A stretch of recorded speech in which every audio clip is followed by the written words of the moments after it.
GMDA की हमारी 8वीं मीटिंग हुई है।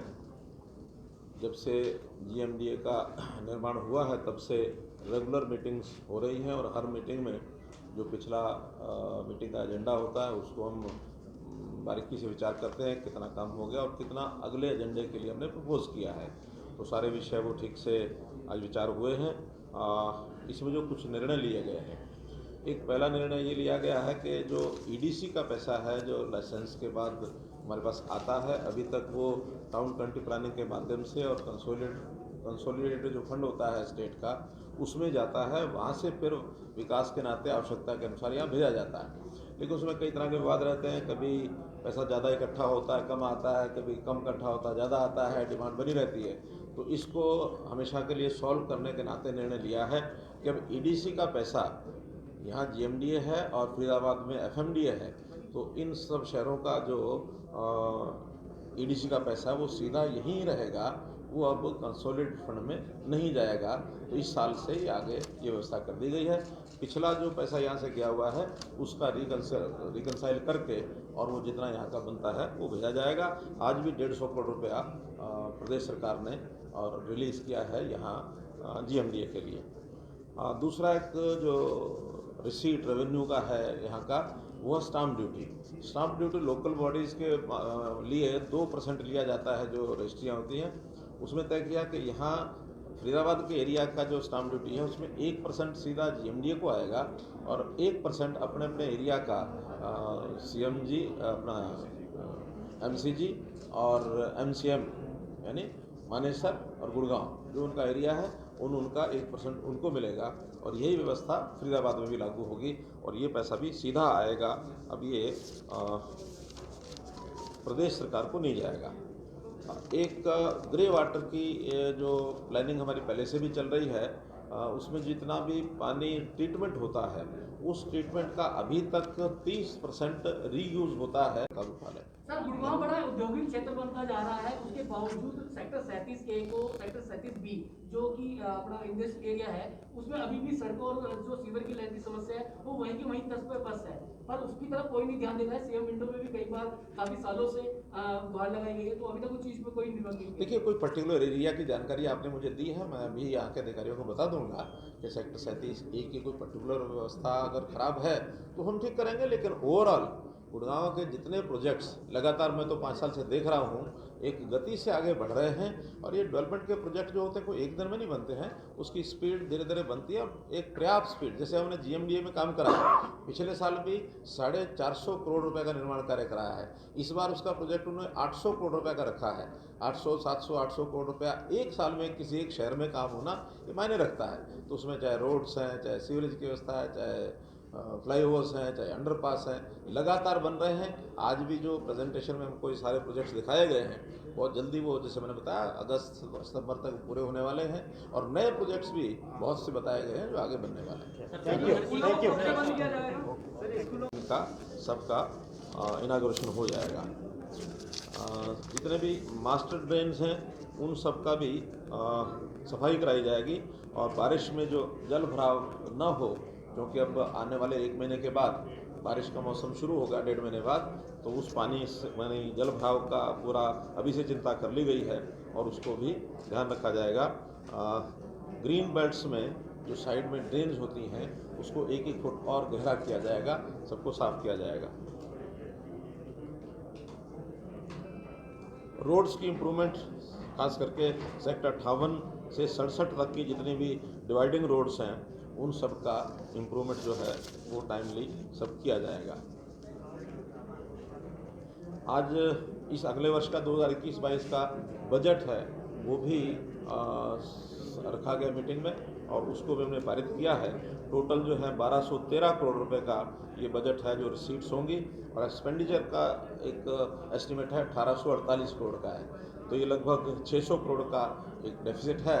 इसको कहाँ से पूरा किया जाएगा, अगली बार जब रिवाइज बजट पेश करेंगे उस समय इसका खुलासा करेंगे। सिकंदरपुर चकरपुर का जो अरावली हिल्स का एरिया है उसमें एक नगर वन ये बनाया जाएगा और इसमें CSR की सपोर्ट ली जाएगी, पब्लिक की सपोर्ट से, और ये सारा कराया जाएगा।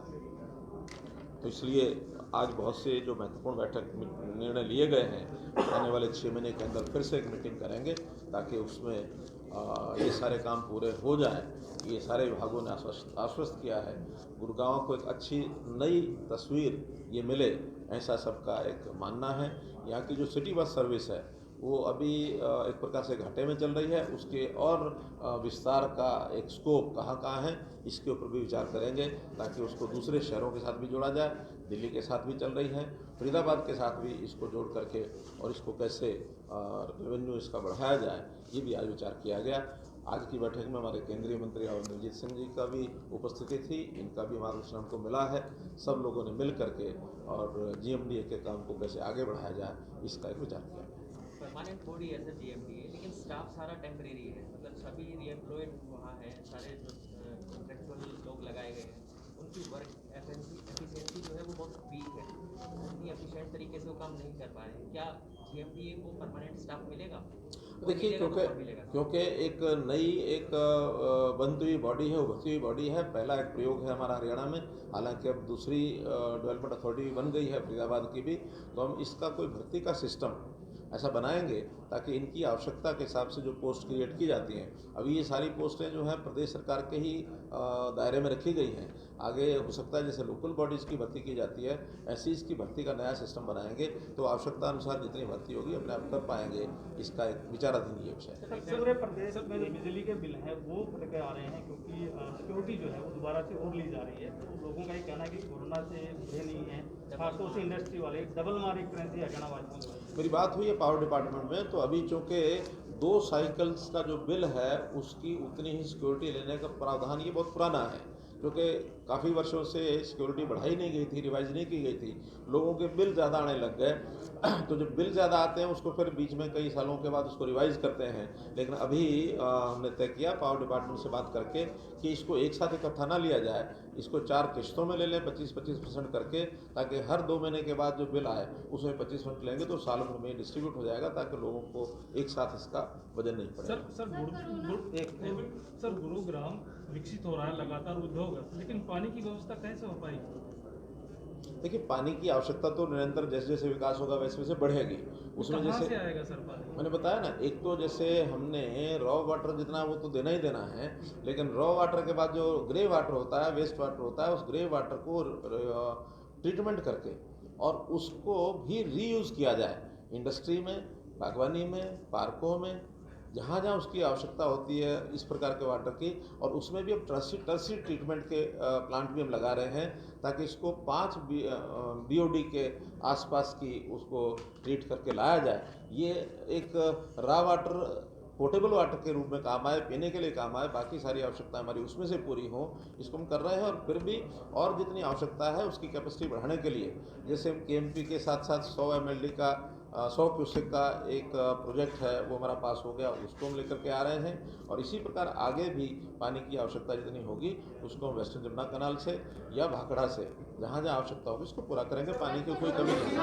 उठान नहीं हो रहा है, फसलों का उठान नहीं हो रहा है, तो किसानों की जो पेमेंट है वो भी नहीं हो पा रही है। ऐसा कोई नहीं है। देखिए, इस समय तक मैं पूरा निरंतर उस पर नज़र रखे हुए हूँ और कुछ जिलों के अंदर ज़रूर आड़तियों ने स्ट्राइक की हुई है, लेकिन उसमें गुड़गांव जिला नहीं है। ये जो ज़िले हैं, चाहे हमारा पलवल है, गुरुग्राम है, फरीदाबाद है, नूंह है, महेंद्रगढ़ है, रेवाड़ी है, ये सब ज़िले ठीक से प्रोक्योरमेंट भी हो रही है। और यहाँ जैसे जैसे उठान होगा वैसे वैसे उनको जैसा 72 घंटे के बाद हमने कहा पेमेंट उनकी होगी। और किसी कारण से लेट होती है तो इस बार सॉफ्टवेयर में व्यवस्था कर दी है कि 9% का इंटरेस्ट किसान को साथ ही जाएगा, क्योंकि इस बार पेमेंट सीधी बैंक से किसान के खाते में जा रही है, बीच में कोई वाया मीडिया नहीं है। वाया मीडिया होने पर कई बार कठिनाई आती है, लेकिन इस बार सीधी क्योंकि किसान को जाएगी इसलिए उसको इंटरेस्ट समेत पेमेंट जाएगी अगर लेट हो। वैसे लेट होने का कोई कारण नहीं है। आज स्थिति यह है कि हमारे पास जितने फंड्स जितने आवश्यक होते हैं वो लगातार हम उसमें डाल रहे हैं और लगातार उन फंड से पेमेंट करने की हमारी व्यवस्था है। एक मिनट वो लेट डिस्कशन हुआ, काफी डिले हो गया मेट्रो गुड़गांव मेट्रो का काफी टाइम से डिले हो रहा है प्रोजेक्ट। देखिए, लंबे प्रोजेक्ट होते हैं और फिर चूंकि गुड़गांव की रिक्वायरमेंट को ध्यान में रखते हुए लगातार बढ़ता हुआ शहर है, इसकी रिक्वायरमेंट के भी अनुमान लगातार बदलते रहे हैं। फिर कई प्रकार के मेट्रो के प्रोजेक्ट आरटीएस है या रैपिड यानी मेट्रो है, तो ऐसे कई तरह के प्रोजेक्ट्स हैं, उनका सबका समन्वय बैठाना पड़ता है और समन्वय बैठाने में फिर दिल्ली मेट्रो के साथ भी तालमेल करना पड़ता है। अब मोटे रूप से सारे प्रोजेक्ट तैयार हो गए हैं, सब फाइनल हो गए हैं, डीपीआर उसके बना करके और केंद्र को भेजी जा चुकी है और बहुत जल्दी उसके ऊपर काम सर, दिल्ली और नोएडा में कोरोना के चलते नाइट कर्फ्यू जैसी स्थिति आ गई है, तो क्या हरियाणा में भी कुछ स्टेप इस तरह के लिए जा रहे हैं, नाइट कर्फ्यू या लॉकडाउन जैसे? तो लगातार नज़र रखी हुई है। कल भी प्रधानमंत्री जी ने देश के सभी मुख्यमंत्रियों के साथ वीडियो कॉन्फ्रेंस की है। रात को ही, कल शाम को ही हमारी लगभग 2.5 घंटे वीडियो कॉन्फ्रेंस चली है। निर्देश दे दिए गए हैं सब, और अलग अलग शहरों के हिसाब से इसका हम मूल्यांकन करेंगे और सख्ती तो जरूर कोई ना कोई बरतनी पड़ेगी। बहुत सी चीज़ें हमने लागू करने के लिए पहले ही कह दिया है कि सोशल डिस्टेंसिंग है, मास्क का प्रयोग है, सैनिटाइजेशन है, गैदरिंग कम करें, और स्कूलों को भी हमने विचार किया है कि जो प्राइमरी और मिडिल तक के स्कूल ये 30 अप्रैल तक हम बंद कर देंगे। इसके बाद जैसी आवश्यकता होगी वैसा वैसा देखेंगे, लेकिन कुल मिलाकर के सामान्य जीवन अपना चलता रहे, एकदम पैनिक क्रिएट ना किया जाए जैसे प्रारंभ में पिछले साल हो गया था। मार्च और अप्रैल में कितना पैनिक फैला था।